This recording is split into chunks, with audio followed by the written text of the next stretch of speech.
வணக்கம். நான் தமிழாளி Kennedy Jacqueline பேசுகிறேன். ஒரு குட்டி கதை, ஒரு 4 நிமிஷத்தில் முடிஞ்சிடும், சரியா? இந்த கதையில் ஒரு அப்பா இருந்தாங்களாம். அந்த அப்பா என்ன பண்ணாங்களாம், தன்னுடைய பிள்ளைகளுக்கு 4 பேர் இருந்தாங்களாம். 4 பேருக்கும் என்ன பண்ணாரா, சொத்தெல்லாம் பங்கு வச்சு எல்லாம் பத்திரமெல்லாம் கொடுத்துட்டாரு. கொடுத்துட்டு ஒரு பங்கை அவர் வச்சுக்கிட்டாரு, மீதி 3 பங்கை அவங்க கையில் கொடுத்துட்டாரு, வச்சுக்கங்கன்னுட்டு. இப்போது அந்த ஒரு பங்கை அவர் என்ன பண்ணுறாரு அப்படின்னா, இந்த ஒரு பங்கை 2 மடங்காக ஆக்குகிற திறமசாலி யார் என்று தெரிந்து, அது யாராக இருந்தாலும் சரி, அவரிடம் ஒப்படைக்க வேண்டும் என்று அவர் என்ன பண்ணியிருக்காரு, தேடி அலைகிறார் திறமசாலிய. அப்பொழுது எங்கே பார்த்தாலும் அந்த மாதிரி ஆளு கிடைக்கவே இல்லை இவருக்கு. உடனே அவர் என்ன பண்ணுறாரு, குபேரருக்கு தெரியும் தானே செல்வம்லாம் யார் கையில் இருக்குது எப்படி அப்படின்னு சொல்லிட்டு குபேரர்கிட்ட போய் கேட்குறாரு. கேட்டோடனே அந்த சாமி நேரில் சொல்லாது தானே, எப்போவுமே மறைமுகமாக தானே சாமிகள்லாம் வரும்.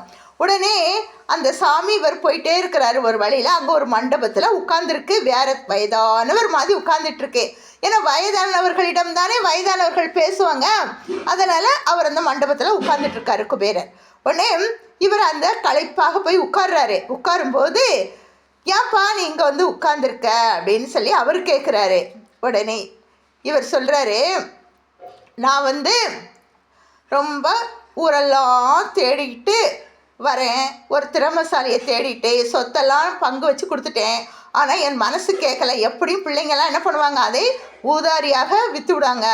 அதனால் நான் என்ன பண்ணுறேன், இந்த ஒரு சொத்தாவது தப்பிக்கட்டும்னு சொல்லிட்டு இது 2 மடங்காக ஆக்குகிறவருக்கு கொடுத்துடலாம், அது யாராக இருந்தாலும் சரி அப்படின்னு சொல்லி எழுதி வச்சுருக்கேன். ஆனால் அந்த திறமசாலி தான்ப்பா எனக்கு கிடைக்கல, என்ன பண்ணுறது அப்படின்னு சொல்லிட்டு அந்த வயதானவரிட குபேரர் மாதிரி இருக்கார குபேரர்கிட்ட கொடுக்குறாரு, சொல்லிட்டு இருக்காரு. உடனே அவர் சொல்கிறாரு, சரி சரி கவலையை விடு, நானும் தேடுறேன், நீனும் தேடு, வா போகலாம் அப்படின்னு சொல்லிட்டு கூட்டிகிட்டே வராரு.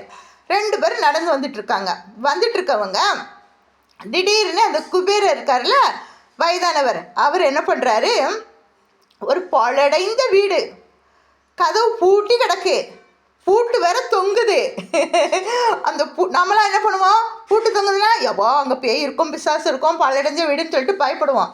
இவர் என்ன பண்ணுறாரு, அந்த ஜன்னல் வழியாக எட்டி பார்த்துக்கிட்டு குபேரர் கத்துறாரு, இங்கே ஒரு புதையல் கிடக்கு, தங்கமெல்லாம் கொட்டி கிடக்குன்னு கத்துறாரு. கத்துன உடனே இது என்ன ஆகுது, எல்லாரும் காதுக்கு கேட்டுருது. உடனே எல்லாரும் ஓடி வராங்க. ஓடி பார்க்குறாங்க, பூட்டை உடைச்சிட்டு அந்த புதையலை பார்த்து அதிசயப்பட்டுட்டு நிற்கிறாங்க. அந்த வேளையில் வா நீ கேட்ட திறமசாலியை நான் காட்டுறேன் பாருன்னு சொல்லிட்டு கூட்டிகிட்டு வராரு. அந்த ஊர் பக்கத்தில் நம்ம பஜார்னு சொல்லுவாங்கள்ல, தெரு கடை வீதி, அங்கே கூட்டிகிட்டு வராரு.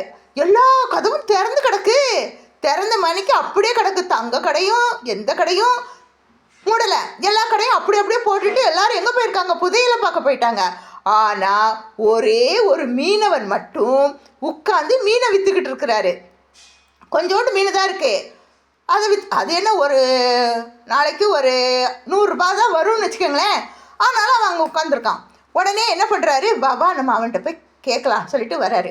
ஏன்பா எல்லாரையும் காணும், நீ மட்டும் உட்காந்துருக்க அப்படின்னு. ஆமாம், அவங்கெல்லாம் வாழ தெரியாதவங்க, எதுக்கு ஓடி போய் பார்க்க போனோம், இங்கே இருக்க எல்லா பொண்ணு பொருள் நகை நட்டுகளெல்லாம் வச்சுட்டு செல்வங்களெல்லாம் இங்கே கிடக்கதெல்லாம் விட்டுட்டு அங்கே அதை போய் பார்க்க போயிருக்கானுவ, பாபாத்தவனுவ. எங்கள் ஊரில் சொல்லுவாங்க ஒரு பழமொழி, பாபாத்தான் வலிச்சு நக்குனான்னு சொல்லுவாங்க. கடைசியில் ஒன்றுமே கிடைக்காது. எப்படி பற்றிடா பழமொழி. அந்த மாதிரி அவனுவ போயிட்டானுவ புதையலை பார்க்க.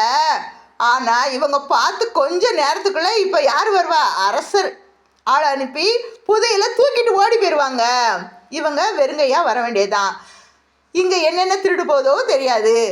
ஆனால் நான் என்ன பண்ணுறேன்னா, எதுக்கு நாம் ஓடி அங்கே போனோம், இருக்கிற 10 மீனையும் விற்று 100 ரூபாய் கொண்டு போனால் போதும், அதுக்காக உட்கார்ந்துருக்கேன் அப்படின்னு சொன்னாராம். உடனே அந்த குபேரர் சொல்கிறாரா, எப்பா நீ கேட்டியே அந்த திறமசாலி இவன் தான் பாரு, 100 மீன், அதாவது 10 மீனையும் 100 ரூபாய்க்கு விற்று 1000த்துக்கு மேலே சம்பாதிக்கிறவன் இவன் தான் பாரு. ஏமாறாதவன், பிறரை ஏமாற்றாதவன், இவன் தான் உனக்கு தகுந்த திறமைசாலி. இவனிடம் நீ உன்னுடைய பத்திரத்தை கொடுத்து விடுன்னொடனே அவர் என்ன பண்ணாராம், பத்திரத்தை கொடுத்தாராம். அப்போ உடனே என்ன பண்ணுறாராம், அந்த குபேரன் உருவில் இருந்த அந்த சாமி அப்படியே காட்டினாராம் உருவத்தை. நான் தான், நீ என்கிட்ட கேட்டல, வேண்டுனல்ல ஒரு திறமைசாலியை காட்டுங்கன்னு, அதுக்கு தான் நான் வந்தேன், சரியா? இவன் உனக்கு உன்னுடைய சொத்தை பத்திரமாக வச்சுருப்பான், அடுத்தவர்களுக்கு கொடுக்கவும் மாட்டான், வீணாகவும் செலவழிக்க மாட்டான்னு சொல்லிட்டு மறைந்து விட்டாராம் சாமி, குபேரசாமி. அதனால் நாமும் எப்பொழுதும் எப்படி இருக்கணும், எந்த வேலையாக இருந்தாலும் நமக்கு கவன சிதைவு ஏற்படாமல் பார்த்து கொள்ள வேண்டும் என்பதற்கு இந்த கதை. நன்றி, வணக்கம். உங்கள் தமிழாளி கென்னடி ஜாக்லின். இதை கேட்டுட்டு லைக் பண்ணுங்கள், ஷேர் பண்ணுங்கள், சப்ஸ்கிரைப் பண்ணுங்கள்.